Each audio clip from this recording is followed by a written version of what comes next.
You know, coming into the game, I felt like there were some really key things we had to do to win the game, and one was guard the ball off the dribble. They get like 46 points a game in the paint.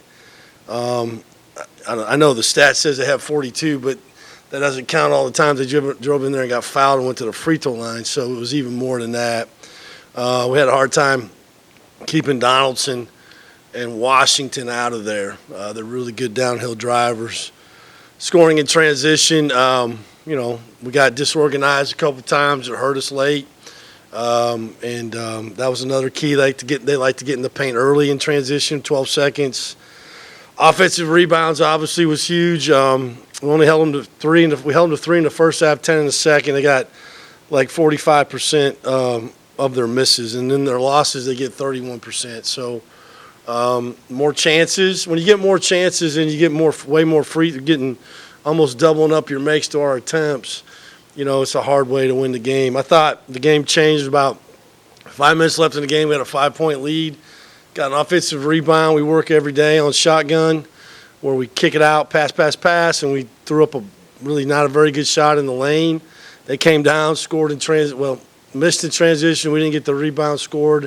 I think they won an 11-0 run there. And then, late in the game, we can't get the ball in bounds against really not much pressure on a made free throw. Went to the wrong side, made a casual pass, casual attempt to catch it, and they get the ball. And then they get an offensive rebound and score, and we still have a chance to tie and miss a couple free throws. So, hard-fought game. I think Miami's got a good basketball team. Again, Renault, really good player, all-league level player. Donaldson, that we've seen at Michigan last year, played at Auburn. Good players. Uday can really offensive rebound the ball. He had 5 of those.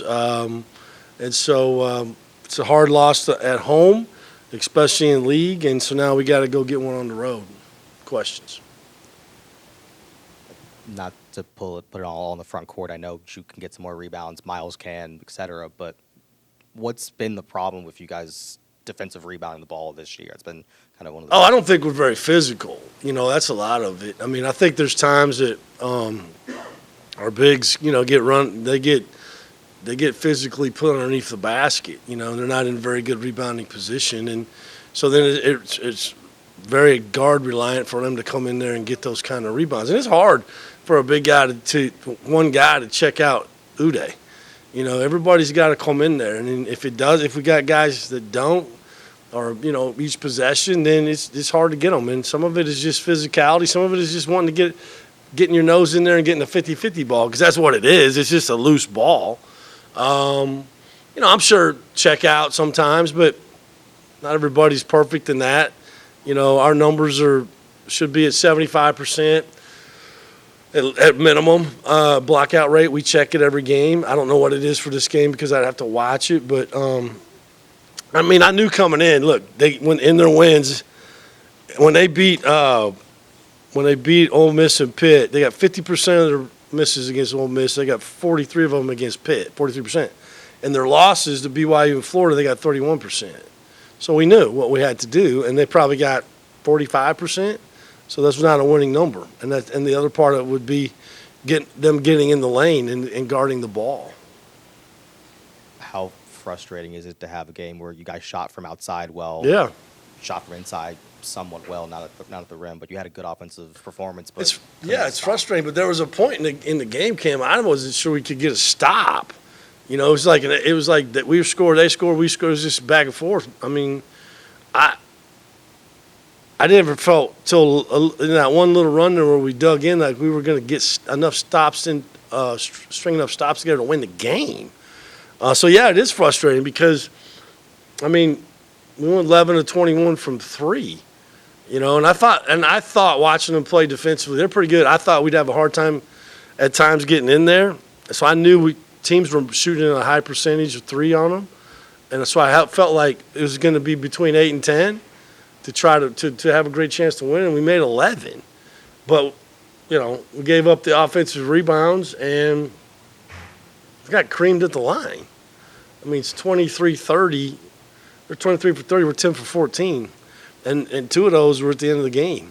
And so, yeah, it's frustrating to play offense like that and not win.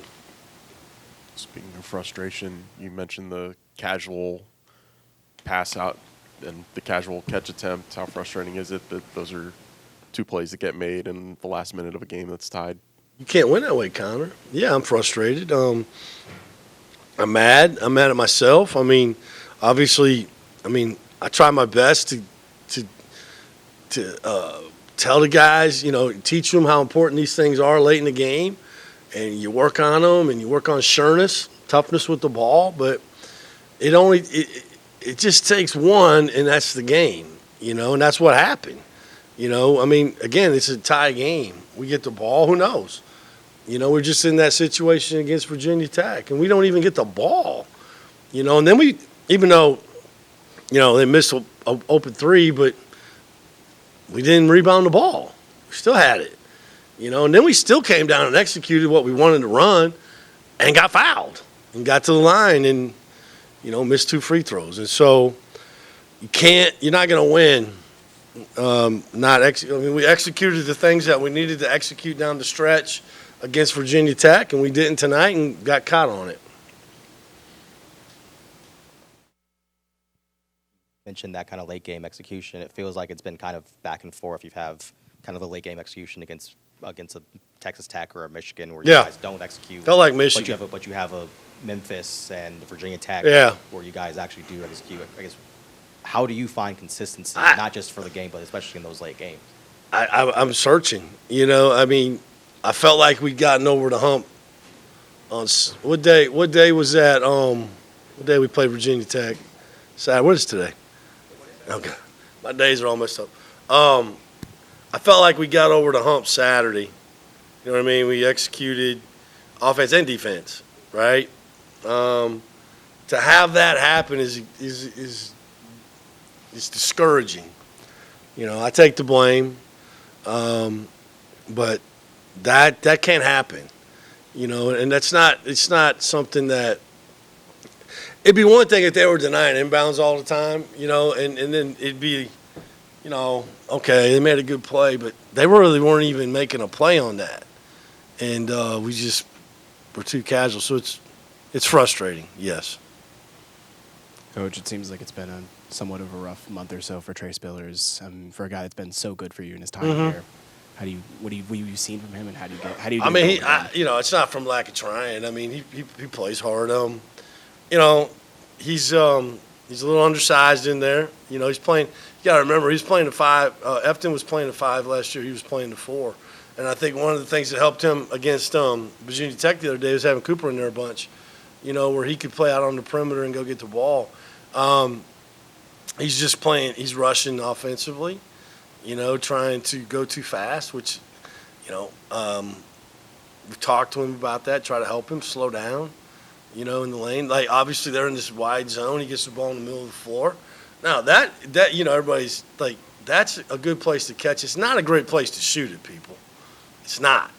It's a great place to catch, a great place to drive it, a great place to kick it out. Because when it went middle, they were what? What did they do?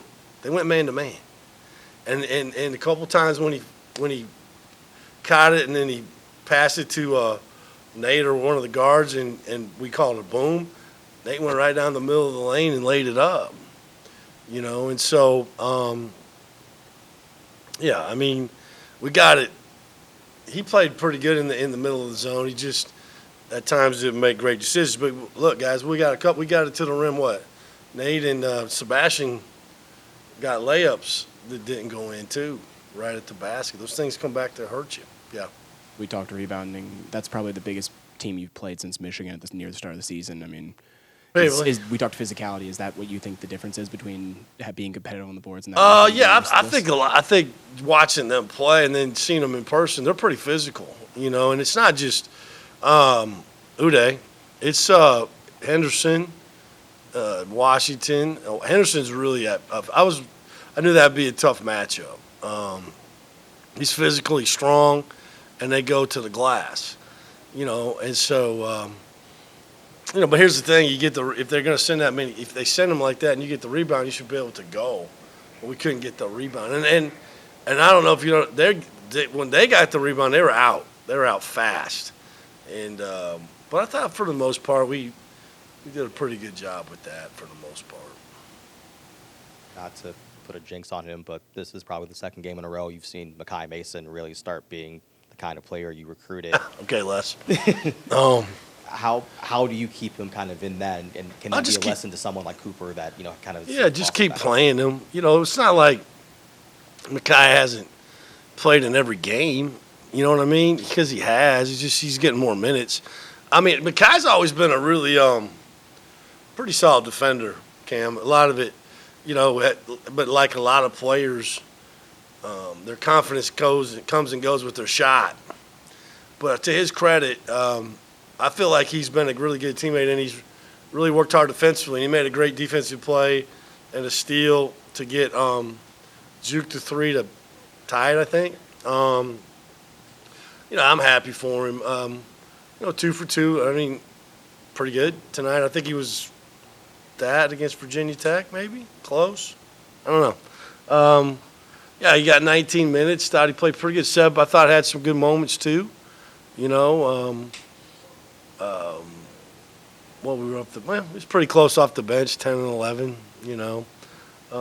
Cooper probably didn't play as well as he played against Virginia Tech, but Omaha tried to get him in there, but to his, he's still not 100, but he was good enough to play tonight. Coach. Yeah. Coming off this loss, you got to turn your attention to Carolina. Yeah. Another tall team. Yeah. Maybe not as physical, but tall team for you. Huge. Looking ahead to the heels, coming off of this. Yeah, I mean, you're going to have to – nobody's feeling sorry for you around in this thing, man. I told him that. You're going to have to get back up off the mat now, and we got to go in on the road, and I've seen him some, obviously Caleb's top 5 pick probably, I would guess, and maybe top 3, I don't know. He's athletic and how do you say Visser? He's good, long, athletic.